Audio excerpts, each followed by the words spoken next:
Down in old Kentucky, where horseshoes are lucky, there's a village smithy standing under the chestnut tree. Hear the hammer knocking, see the anvil rocking. He sings the boogie blues while he's hammering on the shoes. Good afternoon. This is Phil, Fenix Forge, Works Retreat, whatever you want to call it, what we do.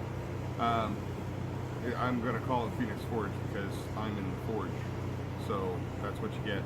So I decided that I wanted to make some paring knives. So I took a piece of 1/2 inch rebar and smacked the blade down to a nice little paring knife, put a nice little curve in the handle, dressed up the edge a little bit so it's not so sharp to hold on to.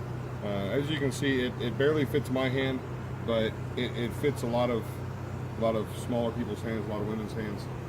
There's my wife's hand, and see, it fits in her hand just fine. This is the third one that I've made today. I just wanted to show you the process for heat treating it. I'll do another video on how to create one before too long, but I just wanted to show you the process on how to heat treat. So it's got a nice little blade on it, a nice little handle on it. What we're going to do, I'm going to explain the process before I start it, because it really does go quite fast. So what I do is I take the blade and I put it in my forge. I put it in handle first and heat up back in this area first. Why? Because that's the thicker part of the blade and I don't want the tip of the blade to burn. So I'm going to put it in my forge and I'm going to heat it up. The point I'm looking for is a bright orange. It's what we call non-magnetic.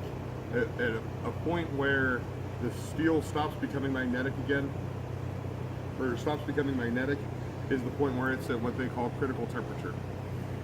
So I'm going to put it in there, I'm going to heat it up to the point that's non-magnetic. I know what color that is, so I don't necessarily use a magnet. And then I'm going to put it straight in my quench. My quench that I'm using right now is canola oil. It's sitting on top of my forge there, so it's heated up to probably about 120 to 130 degrees.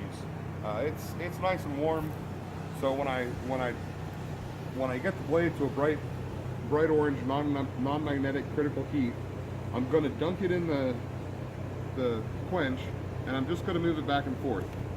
Now, there's a lot of science behind how people believe that these should be quenched. I've read a bunch on it, and my personal feel is once you heat this steel up, all the molecules in there are just scrambling around like crazy. There's no order to them at all. So I quench facing north-south. The tip of my blade is always facing to the north. And the reason is because when all those molecules are scrambled, you cool it real quick and they all snap back.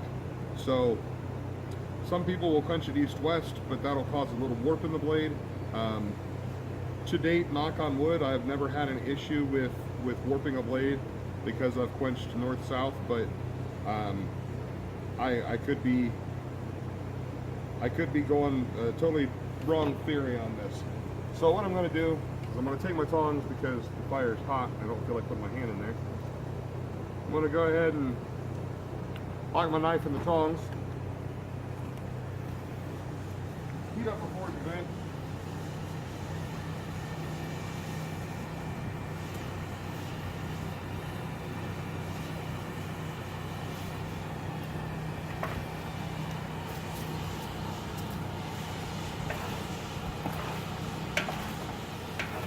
So it's down in there. You can see it right there.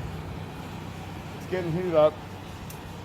You'll notice too, as you do this, the handle gets hot. So I don't typically quench the handles. I prefer to be soft, but it's inevitable. A little bit of them will get in the quench when you do the heat treat, just because.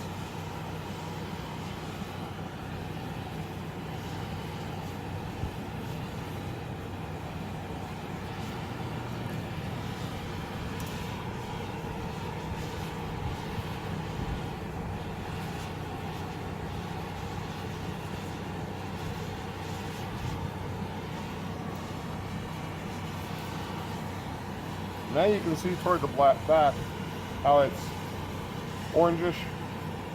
That's good. So now I'm going to heat up the rest of the blade.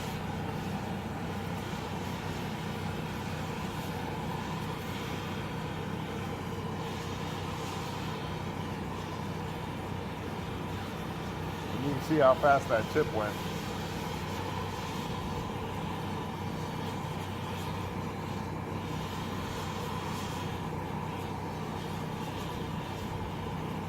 So now we're at the right heat, north-south, into the quench we go. We'll just move it back and forth just to keep the area around the blade cool, the oil around the blade cool, and you can see our typical flare up. So that's how you properly, well, in my opinion, properly heat treat a blade. Thanks for watching. Have a nice day. Down in old Kentucky, where horseshoes are lucky, there's a village smithy standing under the chestnut tree. Hear the hammer knocking, see the anvil rocking. He sings the boogie blues while he's hammering on the shoes.